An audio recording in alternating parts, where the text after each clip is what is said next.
Fajar.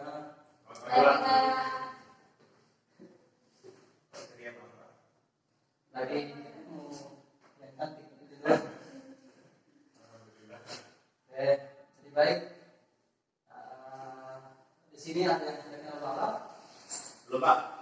Oke, sebelumnya ada pasal yang mengatakan tak kenal maka tak sayang. Jadi barangkali bagusnya saya perkenalkan nama saya dulu supaya teman-teman bisa lebih akrab begitu. Nama saya Insya Allah saya asal Sumba. Di sana Sumba itu banyak kuda, banyak wayang gitu. Bukan wayang darat ya. Mungkin sampai di sini ada yang mau dikatakan? Status, Pak. Status masih dalam proses. Belum. Oke. Sekarang lanjut. Mungkin sebelumnya kita masuk di doa dulu ya teman-teman. Mungkin salah satu kedua kelas yang mungkin bawa kita dalam doa. Dia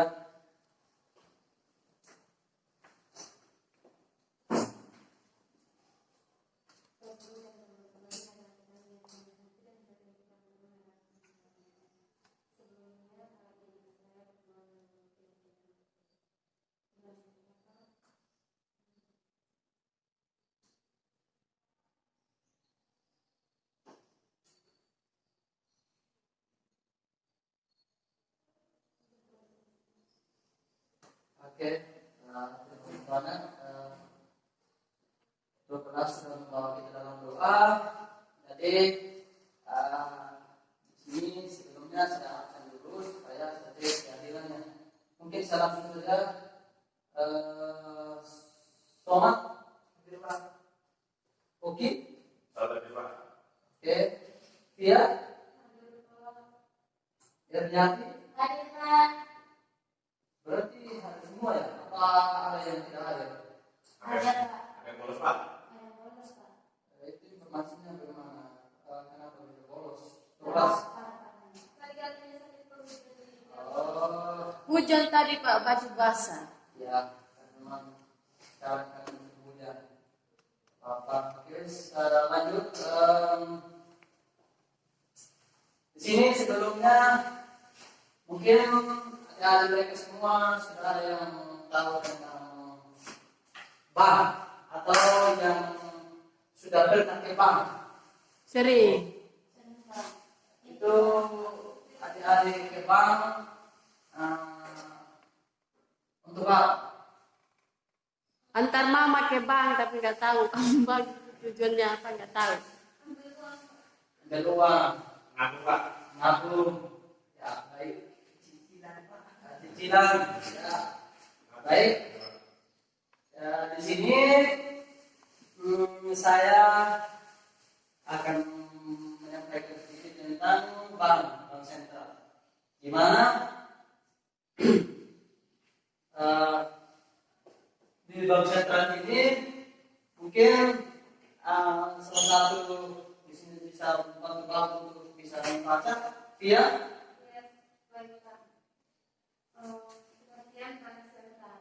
Bank sentral adalah lembaga yang dimiliki oleh pihak swasta dalam suatu pemerintahan negara yang memiliki tanggung jawab atas stabilitas nilai mata uang, stabilitas sektor perbankan, menjaga tingkat inflasi dan seluruh sistem keuangan dalam suatu negara. Oke, baik, terima kasih banyak. Dia sudah membawa kita sudah membacakan dari yang dimaksud dengan bank sentral di sini adalah lembaga yang dimiliki oleh pihak swasta dalam suatu pemerintah negara yang memiliki tanggung jawab atas stabilitas nilai mata uang. Jadi pihak bank atau bank sentral itu sendiri merupakan lembaga yang mengatur atau menjaga stabilitas dalam suatu perbankan atau stabilitas nilai mata uang. Jadi kalau misalnya mata uang yang kita itu menurun atau segala macam, ya dari bank sentral itu sendiri yang mengatur seperti itu. Jadi nanti sebentar saya akan menyampaikan bagaimana selanjutnya. Jadi seperti itu pemahamannya tentang bank sentral. Jadi teman-teman kalau kita ke bank, kalau kita tadi yang sudah disampaikan kita setor atau kita penarik atau cicil, ya bank fungsinya itu untuk menjaga stabilitas atau menjaga tingkat inflasi di seluruh sistem keuangan dalam suatu negara. Jadi bank sentral itu merupakan lembaga yang harus dijaga bersama begitu, atau yang kita harus lestarikan karena memang di situ tempat untuk kita menabung atau mengambil uang seperti itu. Mungkin lanjut di sini salah satu ini mungkin bisa membantu itu. Oke. Tujuan dan fungsi bank sentral.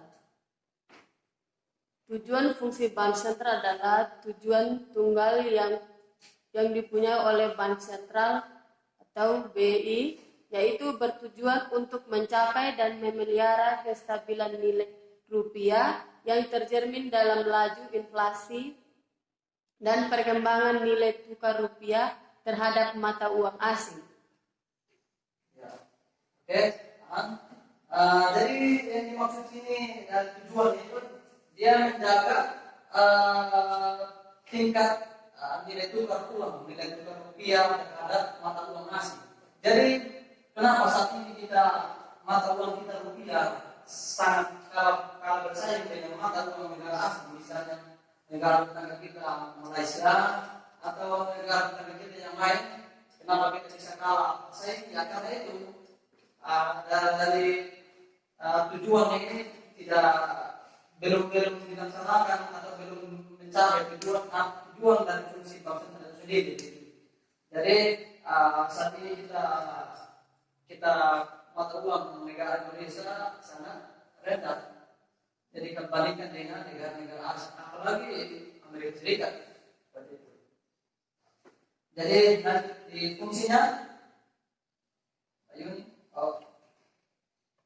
Fungsi bank sentral secara umum adalah mengawasi penambahan atau ekstasi atau pengangguran atau konstruksi jumlah uang yang beredar di masyarakat, baik itu uang kartal maupun uang giral. Oke, terima kasih banyak. Di sini fungsi bank sentral secara umum adalah mengawasi, menambahkan atau ekspansi atau pengurangan atau konstruksi jumlah uang yang beredar di masyarakat, baik itu uang kartal maupun uang giral. Di sini ada yang tahu uang kartal? Uang kartal? Ya, yang lain? Mungkin ada yang tahu dengan atau uang giral? Nggak tahu, Pak. Nggak tahu. Ya uang kartal sekarang yang sudah punya uang sekarang siapa? Semua punya uang. 1.000, 2.000. Maklum, Pak, anak-anak jadi uang jajan aja 2.000. Nggak sampai 100. Ya.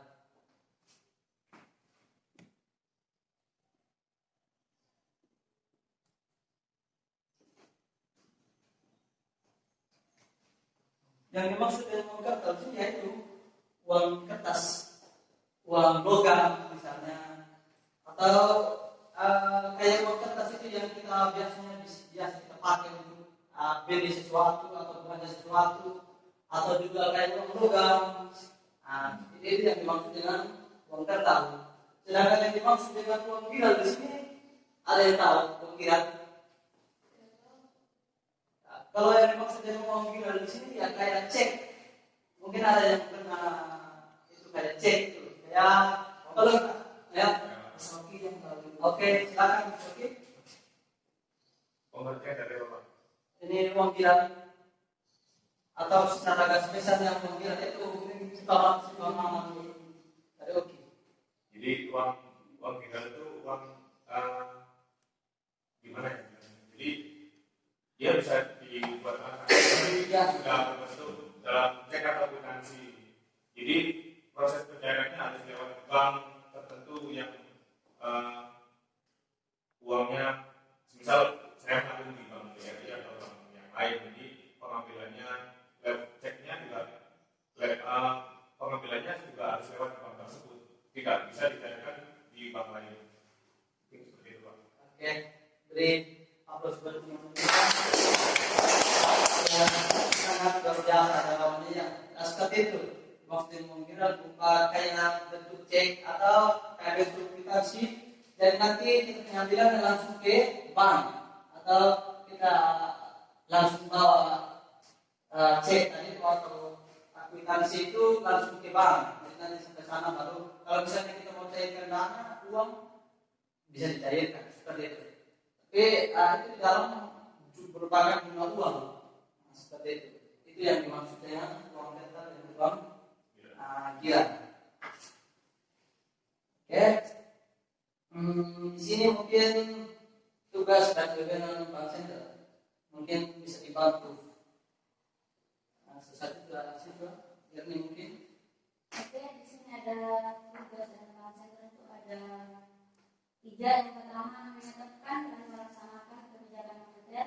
Yang kedua mengatur dan menjaga kelancaran sistem pembayaran. Yang ketiga mengatur dan mengawasi perbankan. Oke, terima kasih banyak. Mungkin secara detailnya di sini ada yang dimaksud dengan tugas Bank Sentral itu sendiri merupakan menetapkan dan melaksanakan kebijakan moneter. Jadi dia itu yang menetapkan atau dia yang melaksanakan tugas dari kebijakan itu sendiri, dan juga mengatur dan menjaga kelancaran sistem pembayaran.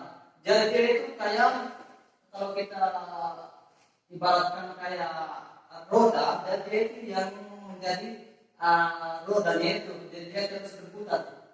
Jadi uang itu tidak macet atau proses berjalannya uang itu tidak macet atau tidak berhenti, karena dia terus berjalan dengan keseimbangan yang sama. Jadi yang dimaksud dengan tadi ini merupakan menjaga kelancaran atau sistem pembayaran sendiri. Jadi menjaga kelancaran sistem pembayaran. Jadi tidak ada yang berhenti atau tidak ada yang macet seperti itu. Dan juga mengatur dan mengawasi perbankan. Dia harus seperti itu. Jadi mengatur, dia itu yang mengatur dan mengawasi perbankan itu sendiri. Seperti itu. Jadi tujuan dan wewenang Bank Sentral itu sendiri tadi. Sampai sini ada yang mau bertanya?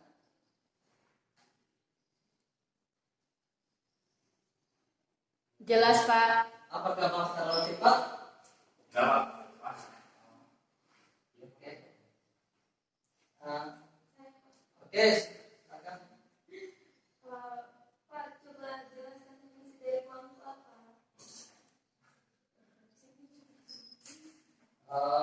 Oke, baik. Bapak menjelaskan fungsi uang. Oke, di sini ada yang tahu tentang fungsi aslinya?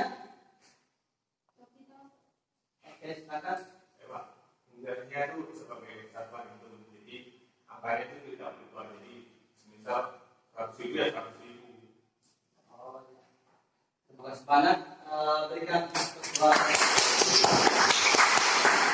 Oke, jadi dia itu satu hitungnya tidak bisa berubah-ubah ya. Seperti itu. Sekarang fungsi turunan, mungkin Somad sebagai upaya sah. Ya. Oke. Yang lain mungkin? Lewat Ya. sebagai alat ukur itu kekayaan. Ya. Ternyata Mas Uki ini aktif sekali ya. Berikan aplaus buat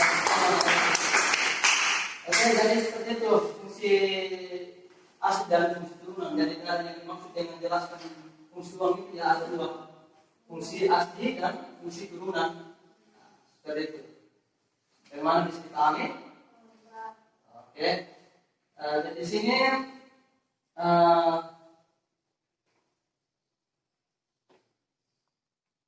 Lanjut, Pak Erni mungkin bisa membantu. Pengertian sistem pembayaran. Sistem pembayaran adalah sistem yang mencakup seperangkat aturan, lembaga, dan mekanisme yang digunakan untuk melaksanakan pemindahan dana guna memenuhi suatu kewajiban yang timbul dari suatu kegiatan ekonomi. Sistem pembayaran merupakan sistem yang berkaitan dengan pemindahan sejumlah nilai uang dari satu pihak ke pihak lainnya. Oke, terima kasih banyak. Ini dari sini yang dimaksud dengan sistem pembayaran itu, misalnya kita memiliki uang, terus kita membeli barang. Misalnya saya punya uang, saya mau beli barang di Adoki, maka uang yang saya punya saya akan berikan di Adoki dan barang yang Adoki punya diberikan kepada saya. Jadi itu maksudnya, jadi perpindahan uang dari satu orang ke orang lain melalui barang yang saya beli tadi seperti itu. Seperti itu. Bisa dipahami? Oke, lanjut. Di sini ada pengertian uang. Mungkin salah satu bisa membantu menjawab. Ya,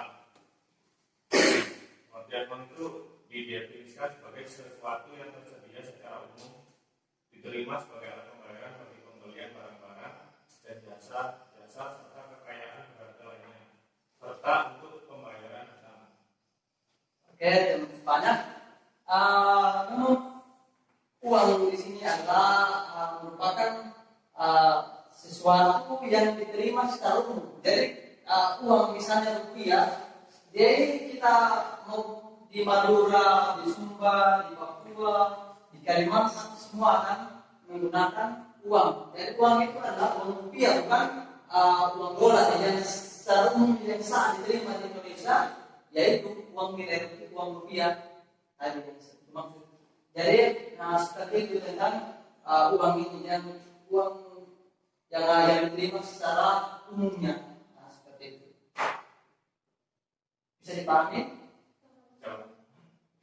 Oke, lanjut. Ya.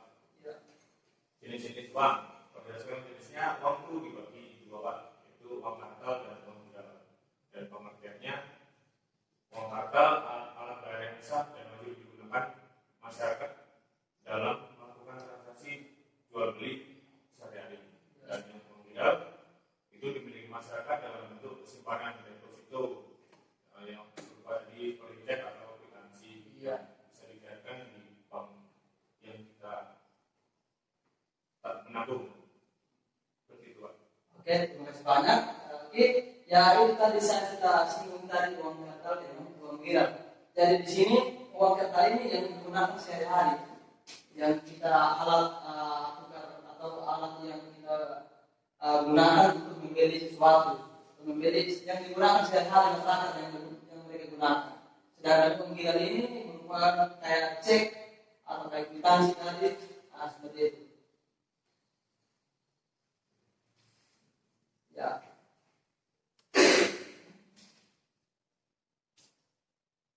Lanjut. Ya, Mungkin dia bisa bantu. Kira-kira sistem pembayaran non tunai oleh bank sentral. Pembayaran non tunai ini merupakan melakukan pembayaran dengan mekanisme kirim antar bank dan menggunakan uang bank seperti. Arti lainnya adalah sistem pembayaran non tunai, instrumen yang digunakan berupa alat pembayaran menggunakan kartu atau ATM. Bisa juga cek, bilet giro, nota debit maupun uang elektronik. Oke, terima kasih banyak. Jadi di sini penyelenggaraan itu dibagi jadi dua. Kita memilih, misalnya kita membeli baju atau membeli beras atau sepatu. Jadi dengan menggunakan kartu kredit, seperti itu. Jadi kita itu bisa membeli sesuatu kayak baju, kita itu bisa menggunakan kartu kredit juga, bisa kayak tadi seperti yang uang kertas ini bisa menggunakan langsung atau bisa menggunakan kartu kredit. Misalnya kalau barangnya terlalu mahal, bisa kredit dulu baru itu seperti itu.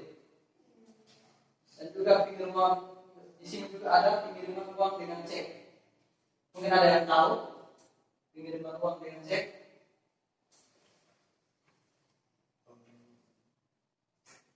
Itu ke orang atau ke gimana? Misalnya kalau ke orang atau ke tempat lain begitu. Kalau misalnya kita ingin pengiriman uang dengan cek. Oh, berarti transaksi seperti biasa Pak, ya? Iya. Seperti itu.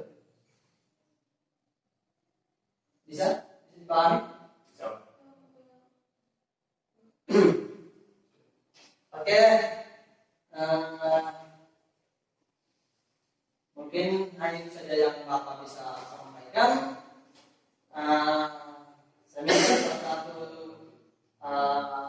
dari kementerian bisa menyimpulkan. Somad bisa? Bisa Pak. Oke. Bank sentral adalah lembaga yang dimiliki oleh pihak swasta dalam suatu pemerintahan negara yang memiliki tanggung jawab atas stabilitas nilai mata uang, stabilitas sektor perbankan, menjaga tingkat inflasi dan seluruh sistem keuangan dalam suatu negara. Bank sentral ini juga mempunyai tujuan untuk mencapai dan memelihara kestabilan nilai rupiah yang tercermin dari laju inflasi dan perkembangan nilai tukar rupiah terhadap mata uang asing. Ya, Pak. Oke, terima kasih banyak. Berikan aku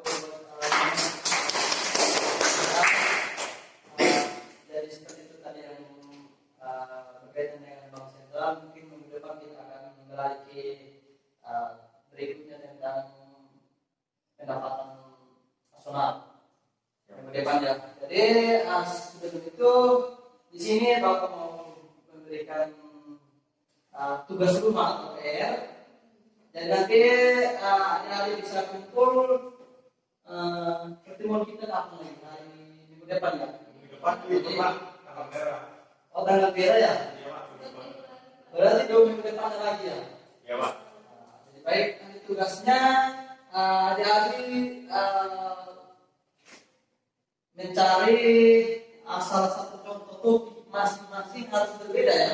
Topiknya tentang keserian atau tentang penggunaan dari uang itu sendiri. Jadi adik-adik bisa misalnya mengambil data di masyarakat tentang uang itu kira-kira fungsinya apa dan digunakan untuk apa. Bisa? Bisa Pak. Ya, jadi saya tugas nanti untuk minggu depan dikumpulkan. Sebelum saya tutup, di sini Bapak memberikan sedikit informasinya.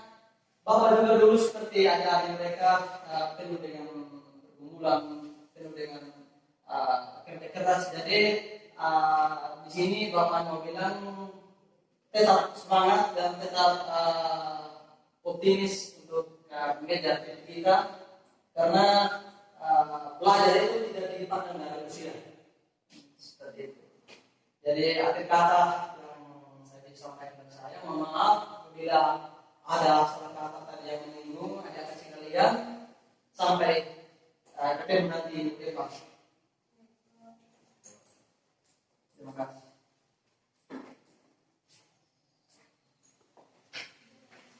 Oh iya, sebelum kita tutup, kita akhiri dengan doa. Satu mungkin bisa bagi dalam doa. Ya, Ya. baik, atas kesempatan dan waktunya Pak. Jadi di awal sudah maksudnya di awal tadi sudah diawali dengan doa, dan sebaiknya dituntut juga diawali dengan doa betul. Karena proses dalam belajar, semoga ilmu yang Bapak berikan dapat kami terima dan kami gunakan sebaik-baiknya. Berdoa menurut kepercayaan masing-masing dimulai.